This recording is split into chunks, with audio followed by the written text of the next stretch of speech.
Resident Evil Village is almost upon us now, and like any good sequel, it's looking to improve upon its predecessor however it can. Resident Evil 7 established a solid foundation for the first-person era of the series, and with its sequel, Capcom have already talked about several ways they're going to build on that. Here, we'll be taking a look at the biggest changes and improvements RE Village is looking to make over RE7. The Duke. Resident Evil 4's Merchant is an icon that series fans remember fondly even now, and Village is going to try and do something similar. The Merchant, known as the Duke, will be crossing paths with Ethan every now and then, and here you'll be able to purchase resources and weapons, upgrade weapons, and sell things, which should mix things up for the classic RE formula in interesting ways. Interestingly enough, it seems like Capcom are injecting a lot of personality into the Duke and his visual design, so meetings with him will probably be consistently memorable. Larger world. Resident Evil's world design philosophy generally doesn't focus on size as much as it does on, well, the actual design, with a focus on exploration and puzzles, but it seems like Village will be striking a bit of a balance. While RE7 was focused on just 2 or 3 areas in total that were pretty small in scope, Resident Evil Village seems like it's much larger in scale. So far, Capcom have talked about the village and the castle, both of which seem like locations with a lot of potential for engaging exploration. Whether or not there will be more locations in the game remains to be seen, but there probably will be. But already, it's clear that Village is going to be much larger than its predecessor. New enemy types.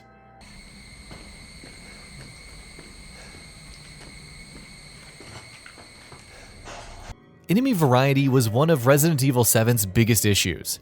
Narratively, it made sense that the molded were the only enemies you ever fought, but from a gameplay perspective it became a bit too repetitive and monotonous. With Resident Evil Village, it doesn't seem like that's going to be an issue. We've seen werewolves, or werewolf-type enemies, giants wielding sledgehammers, vampire ladies who can turn into bugs, and summon swarms of insects, so it definitely seems like Ethan will be going up against plenty of different foes in his next adventure. Zombies. Zombies are synonymous with Resident Evil, even though they're not always guaranteed to be featured in RE games. Resident Evil 7, for instance, had no zombies at all. They will, however, be coming back in Resident Evil Village. In the recent gameplay footage shown off by Capcom, we see Ethan fighting against zombies in the castle's dungeon.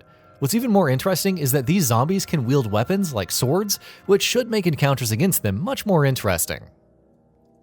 Inventory. Obviously, inventory management is a crucial part of any Resident Evil game, or any survival horror game for that matter. And Resident Evil Village is not going to change that. What is changing is what form inventory management will take. While RE7 and the remakes of 2 and 3 had classic Resident Evil inventories, Resident Evil Village is bringing back the briefcase from Resident Evil 4, which will involve a Tetris-style minigame in which you align and fit your weapons and items within a limited grid-based space. More action.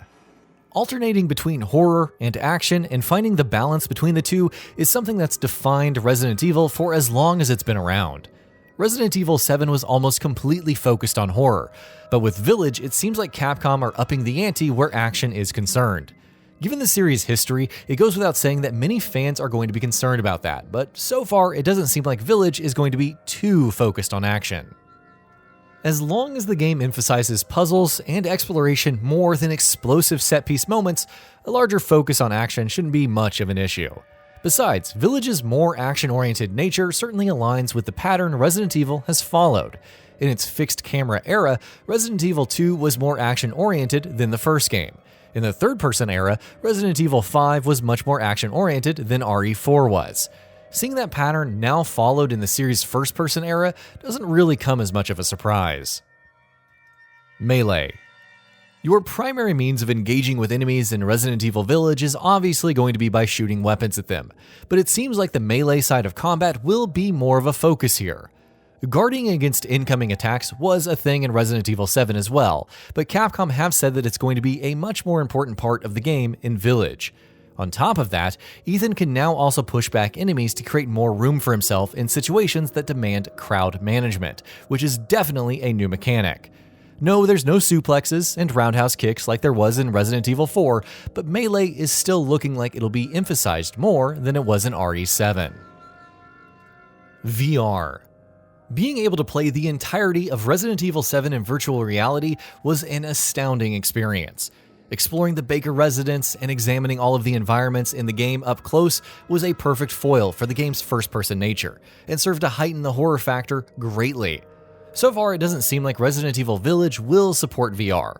To be fair, Capcom haven't said anything about that one way or the other, but rumors have suggested that though VR was definitely part of the plan early on in Village's development, it was something that Capcom ended up axing.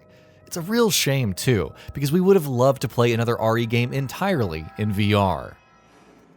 Rumored changes.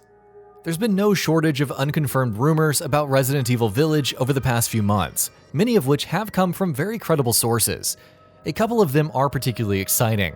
For instance, insider reports have suggested that Ethan Winters, the protagonist, is going to have much more of a presence and a personality in Resident Evil Village than he did in RE7, which is something we're definitely looking forward to, seeing as he had almost zero presence and personality in his debut game. Meanwhile, it's also been said that Resident Evil Village is going to be the longest RE engine game Capcom have developed so far. Online. The recently announced Resident Evil RE-verse isn't technically an RE Village online component, considering the fact that it's going to be a standalone game. But seeing as it will be included for free for everyone who purchases Village, it might as well be. Of course, Resident Evil doesn't have the best track record with PvP multiplayer games.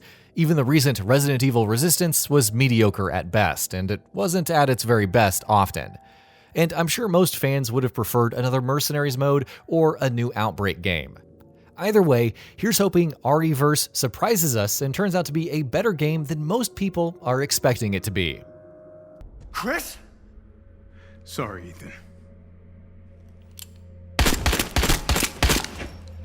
And that about does it for this video. If you enjoyed what you watched and want to see more from Gaming Bolt, you can always hit that subscribe button and turn on the bell icon next to it.